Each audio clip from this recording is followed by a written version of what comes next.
Assalamualaikum warahmatullahi wabarakatuh. Perkenalkan, saya Ica Maulidia dengan NIM 112210818. Saya dari kelas MA 22A2, Prodi Manajemen Fakultas Ekonomi dan Bisnis. Di sini saya akan mempresentasikan mengenai pajak penghasilan pasal 21 atau bisa disebut juga dengan PPh 21. Baik, di sini ada penjabaran pajak secara umum. Pajak adalah kontribusi wajib kepada negara yang terhutang oleh orang pribadi atau badan yang bersifat memaksa berdasarkan undang-undang dengan tidak mendapatkan imbalan secara langsung dan digunakan untuk keperluan negara bagi sebesar-besarnya kemakmuran rakyatnya. Selanjutnya ada definisi pajak penghasilan pasal 21. Apa sih pajak penghasilan? Pajak penghasilan menjadi salah satu jenis pajak yang memegang porsi terbesar dalam sumber penerimaan negara. Pajak atas penghasilan ini dikenakan terhadap wajib pajak orang pribadi atau badan dan tak dapat diwakilkan.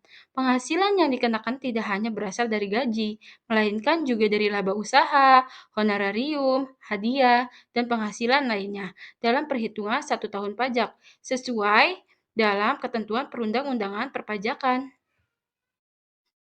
Selanjutnya, pajak penghasilan pasal 21 atau PPh pasal 21 yaitu adalah suatu pajak yang harus dibayarkan oleh wajib pajak orang pribadi atas segala penghasilan yang diterima dari pekerjaan, jasa, atau kegiatan dengan nama dan dalam bentuk apapun. Pajak penghasilan ini harus rutin dibayarkan setiap bulannya. Adapun di sini subjek pajak penghasilan pasal 21 yaitu pegawai tetap, pensiunan, anggota dewan komisaris atau anggota dewan pengawas yang menerima imbalan secara tidak teratur, bukan pegawai seperti tenaga ahli, pemain musik, konten kreator, olahragawan, pengajar, peneliti, dan selebriti. Peserta kegiatan, peserta program pensiun yang masih berstatus pegawai, dan terakhir itu ada mantan pegawai. Adapun tarif pajak penghasilan pasal 21. Di sini ada tarif berdasarkan pasal 17 ayat 1 huruf A Undang-Undang PPh atau bisa disebut dengan tarif umum. Di sini ada sampai dengan 60 juta dikenakan tarif 5% dan di atas 60 juta sampai dengan 250 juta dikenakan tarif 15%, di atas 250 juta sampai dengan 500 juta dikenakan tarif 25%, di atas 500 juta sampai dengan 5 miliar dikenakan tarif 30%, begitu di atas 5 miliar dikenakan 35%. Berikutlah tarif yang diatur oleh Undang-Undang Pajak Penghasilan yang dinyatakan tarif umum. Selanjutnya yang kedua ada tarif efektif rata-rata pemotongan PPh pasal 21 atau biasa disebut dengan TER yang terdiri dari dua kategori, yaitu yang pertama ada tarif efektif rata-rata bulanan yang dikategorikan berdasarkan besarnya penghasilan tidak kena pajak. Bisa disebut juga PTKP sesuai status perkawinan dan jumlah tanggungan wajib pajak pada awal tahun pajak. Yang kedua ada TER diterapkan khusus pegawai tidak tetap yang didasarkan pada besaran hasil bruto harian. Yang dimaksudkan adalah pegawai tidak tetap yang penghasilannya diterima secara harian, mingguan, atau satuan dan borongan. Selanjutnya di sini ada penjabaran mengenai penghasilan tidak kena pajak atau yang disebut dengan PTKP, yaitu merupakan jumlah yang dibebaskan dari kewajiban membayar pajak jika penghasilan seseorang tidak melebihi batas PTKP yang ditetapkan, maka ia tidak wajib membayar PPh. Hal ini bertujuan untuk meringankan beban bagi wajib pajak masyarakat yang berpenghasilan rendah. Selanjutnya di sini ada peraturan besaran PTKP untuk saat ini yang sudah diatur oleh Kementerian Keuangan nomor 101 PMK 010 tahun 2016 dengan data sebagai berikut. Di sini ada 3 golongan. Golongan pertama tidak kawin. Kalau tidak kawin tanpa tanggungan untuk badan pribadi yaitu tarif PTKP-nya 54 juta. Tetapi kalau ditambah dengan tanggungan tinggal ditambahkan dengan tarif 4.500.000. Selanjutnya di sini ada golongan kawin. Kalau kawin tanpa tanggungan itu sebesar tarif PTKP-nya 58.500.000. Begitupun kalau ditambah tanggungan tinggal ditambah 4.500.000. Kalau kawin dengan penghasilan istri digabung berarti 54 juta itu dikalikan 2 saja, tetapi kalau bersama tanggungan tinggal ditambah 4.500.000.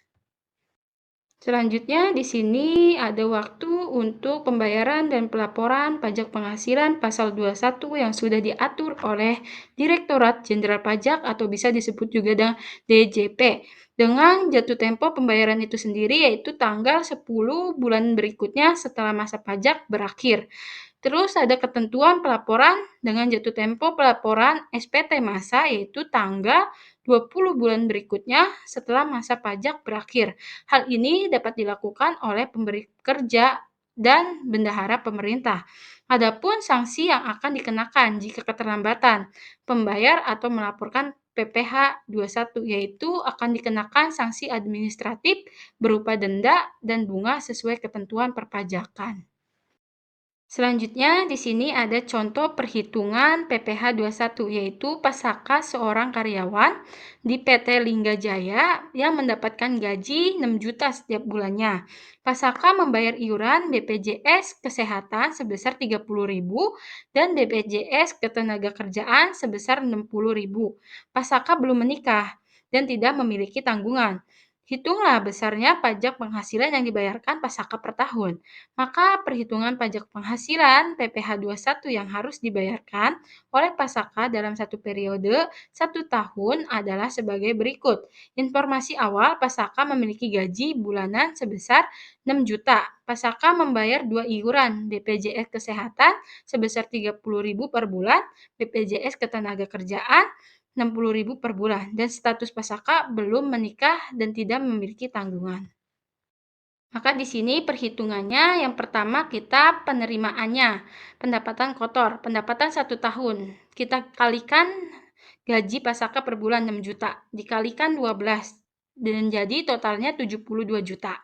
Yang kedua itu ada pengurangan biaya iuran, biaya jabatan. Biaya jabatan itu sudah diatur yaitu 5%, dikalikan dengan total gaji selama 1 tahunnya 72 juta. Jadi biaya jabatan pasaka itu bertotal 3.600.000. Terus iuran BPJS Kesehatan kita kalikan 12, 30.000-nya. Maka totalnya 360.000. Iuran BPJS Ketenagakerjaannya juga kita kalikan 12, 60.000 dikalikan 12 menjadi 720.000. Pendapatan neto per tahunnya pasaka itu kita totalkan dari 3.600.000, 360.000 dan 720.000 kita tambah dikurangkan 72 juta. Jadi hasil neto per tahunnya yaitu 67.320.000. Selanjutnya, kita melakukan pengurangan PTKP, penghasilan tidak kena pajak. Karena pasaka belum menikah dan tidak memiliki tanggungan, maka PTKP pasaka itu sebesar 54 juta. Penghasilan kena pajaknya pasaka itu kita bisa kurangkan dari neto pendapatan selama 1 tahun, 67.320.000 dikurang 54 juta. PKP-nya pasaka itu 13.320.000. Karena 13.320.000 itu lebih kecil dari 60 juta, maka tarif yang dikenakan untuk penghasilan kena pajak pasaka itu 5%.